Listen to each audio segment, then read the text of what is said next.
अस्सलाम वालेकुम, welcome to एमरात। Financial times के रिसेंट एक आर्टिकल में पाकिस्तानी ऑफिशियल को उन्होंने कोट करते हुए ये कहा है कि सऊदी अरब और पाकिस्तान का डिफेंस एग्रीमेंट पाकिस्तान के लिए एक उल्टी मुश्किल बन चुका है। अगर सऊदी अरब और पाकिस्तान का डिफेंस एग्रीमेंट ही पाकिस्तान के लिए मुश्किलात का शिकार बन जाएगा तो इसका फ्यूचर तो बहुत ही ज्यादा बुरा हो सकता है। पाकिस्तान की इकोनॉमिक कंडीशन पर उसका फर्क पड़ेगा। हो सकता है हमारे सिक्योरिटी नेक्सस में भी उसका हमें असर देखने को मिले। इस वक्त जो कुछ प्रोजेक्ट्स को लेकर बात चल रही थी कि पाकिस्तान और सऊदी अरब मिलकर कुछ डिफेंस प्रोजेक्ट्स लॉन्च करेंगे या पीएफएक्स में जैसे सऊदी अरब को इंक्लूड किया जाएगा, ऐसे प्रोजेक्ट में डिलेज आ सकते हैं, कुछ उसमें हमें मुश्किलात फेस करनी पड़ सकती हैं। तो हम इस फाइनेंशियल टाइम्स के आर्टिकल को रीड आउट करेंगे, इसको हम एनालाइज करेंगे कि बेसिकली इसमें किन वो तमाम चीजों पर बात की गई है जिससे पाकिस्तान के इस जियोपॉलिटिकल इम्प्रिंट को नॉकआउट करने की कोशिश की जा रही है और वेस्टर्न मीडिया इसके पीछे पड़ा क्यों हुआ है। आपने रिसेंटली कुछ खबरें भी इस तरह की देखी होंगी वेस्टर्न मीडिया की तरफ से, द वॉल स्ट्रीट जर्नल है,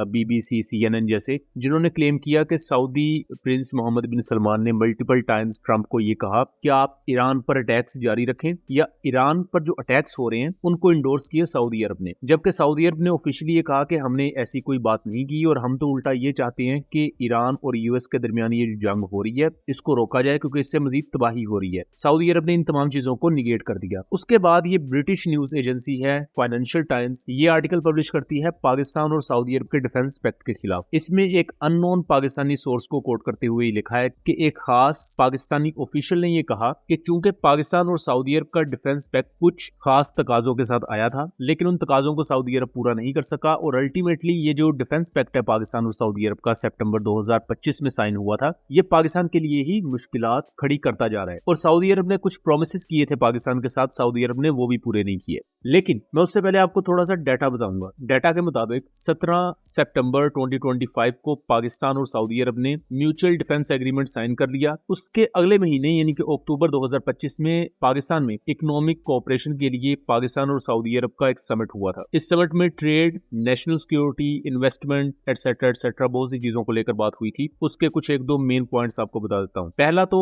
$1 बिलियन के अराउंड एक ऑयल फैसिलिटी पाकिस्तान में सऊदी अरब बनाएगा, उसको रन पाकिस्तानी गवर्नमेंट करेगी बट उसके लिए फाइनेंशियल जो एड है वो सऊदी अरब देगा। फिर उसके बाद फ्यूचर में यानी कि 2026 तक, 2025 से 2026 के दरमियान ऑलरेडी एग्जिस्टेंशियल $5 बिलियन का लोन रोल आउट करेगा सऊदी अरब पाकिस्तान के लिए। इसी दौरान ये खबरें भी आपने सोशल मीडिया पर पढ़ी होंगी कि सऊदी अरब कुछ पाकिस्तानी डिफेंस प्रोजेक्ट्स में या तो इंक्लूड होना चाहता है या कुछ नए डिफेंस प्रोजेक्ट्स ऐसे लॉन्च किए जाएंगे जिनमें पाकिस्तान और सऊदी अरब मिलकर वेपन सिस्टम्स डेवलप करेंगे। इस वक्त की अगर मौजूदा सिचुएशन देखें तो पूरे खित्ते में ईरान एक ऐसा मुल्क है जिसके पास ऑटोनॉमी है। ऑटोनॉमी इस कॉन्टेक्स्ट में कि उनके पास जो हथियार है वो अपनी मर्जी से यूज कर सकते हैं और ये सबसे बड़ी वजह है कि ईरान इसराइल और अमेरिका के खिलाफ टिका हुआ है। आप इस चीज को इमेजिन करके देखें कि ईरान के पास जैसे सऊदी अरब, उर्दन, यूएई जैसे कंट्रीज हैं, इनके पास यूएस मेड वेपन्स हैं, कुछ के पास ब्रिटिश मेड वेपन्स हैं, ओवरऑल नेटो और यूएस का सामान ही है इनके पास। अगर ईरान के पास भी ज्यादा हथियार भी यूएस के होते और कल को उन्हें लड़ना पड़ता उन्हीं यूएस मेड वेपन से, वो कभी भी नहीं लड़ सकते थे। सोर्स कोड यूएस के पास होने थे, उनकी अपग्रेड्स यूएस ने रोक लेनी थी, स्पेयर पार्ट्स रोक लेने थे। तो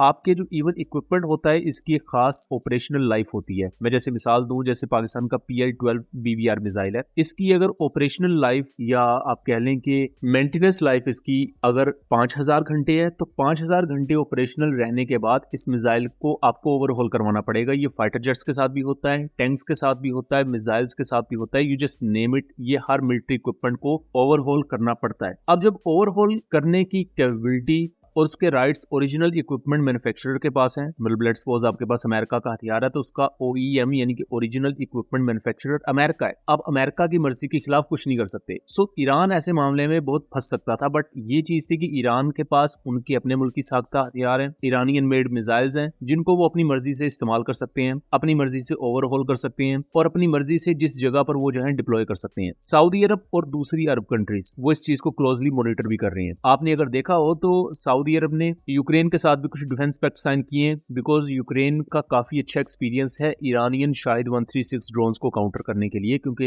यही ड्रोन्स रशिया भी यूज कर रहा है यूक्रेन के खिलाफ। तो इसी तरह सऊदी अरब इसी डिफेंस पैक्ट के तहत पाकिस्तान के साथ भी कुछ डिफेंस एग्रीमेंट करेगा, या हो सकता है हो चुके हों, क्योंकि पाकिस्तान में डिफेंस एग्रीमेंट अक्सर औकात बताए नहीं जाते। जब प्रॉपर उनका कोई आउटकम आना शुरू हो जाती है तब ऐलान किया जाता है कि जी ये पर्टिकुलर डिफेंस प्रोजेक्ट फलां मुल्क के साथ पाकिस्तान ने कैरी आउट किया। तो जहां तक बात है इस आर्टिकल की, तो इसमें जो पहली चीज तो क्लेम की गई है कि सऊदी अरब ने पाकिस्तान को डिफेंस एग्रीमेंट के बाद सपोर्ट नहीं किया, वो गलत है। अभी भी आप देखें तो 28 मार्च को 2 पाकिस्तानी फ्लैगशिप जो ऑयल वगैरह लेकर आ रहे थे वो कराची पोर्ट पर आए हैं, और इनको ईरान ने खुद इजाजत दी कि वो गुजर सकते हैं, और ये सऊदी अरब ने भेजे पाकिस्तान में। तो ऑलरेडी पाकिस्तान डिप्लोमेटिकली इन तमाम कंट्रीज के साथ राब्ते में भी है। सऊदी अरब से जो सपोर्ट चाहिए वो भी आपको मिल रही है।